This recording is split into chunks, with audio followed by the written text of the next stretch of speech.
Chikaan began as a simple idea shared by students who wanted to build something real. What started as a school concept slowly turned into a working business through teamwork, learning, and persistence. Mary Rose, Geneva, and Anna grew from students into young professionals learning how business works through planning, trial, and real operations.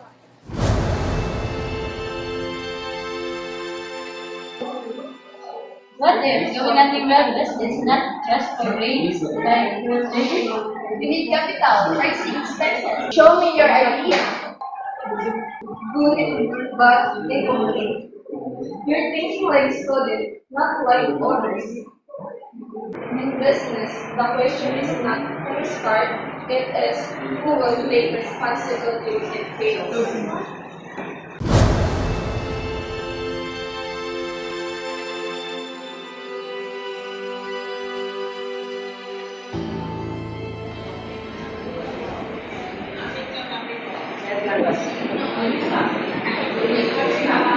When we started this, we started with one goal to build business that grows not for us, but for everyone involved. And now, we're preparing for expansion. We need investment to scale. Our marketing is strong. Online engagement is growing daily. Before investors arrive, let's clarify one thing. Shareholders indicate their remaining interest in the company after the formula is simple. Asset minus liability is equal to equity. For example, 100 pesos minus 300 pesos equals 700,000 pesos in equity. So that's what the owners really own. Exactly.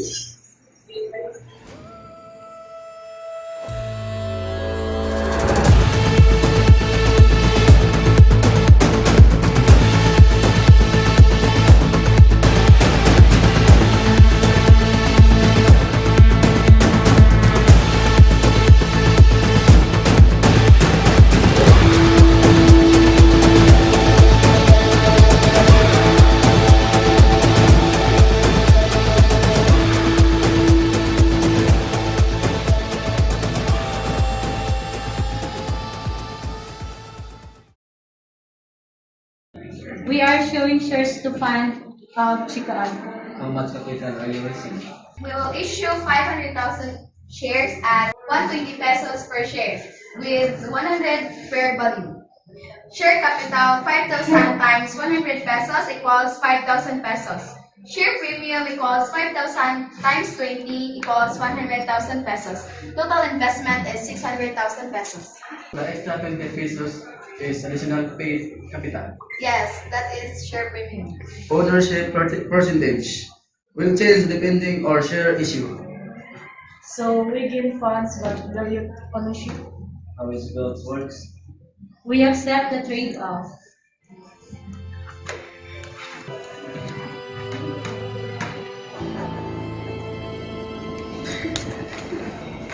Ano?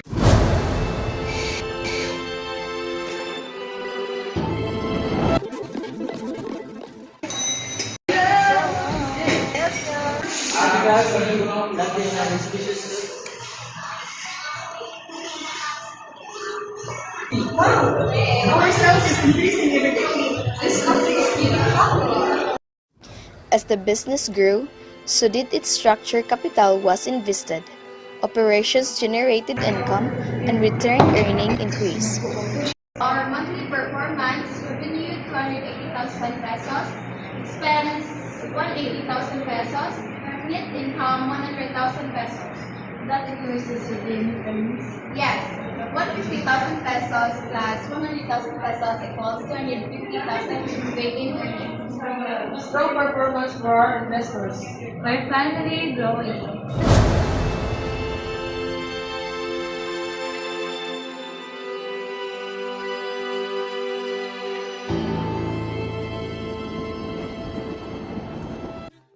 So our share capital is 500,000 pesos, share premium 100,000 pesos, retained earning 250,000 pesos, and the total equity is 850,000 pesos.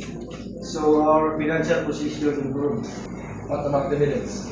If we declare 50,000 pesos dividends, retained earnings 200,000 pesos, and the total equity is 800,000 pesos.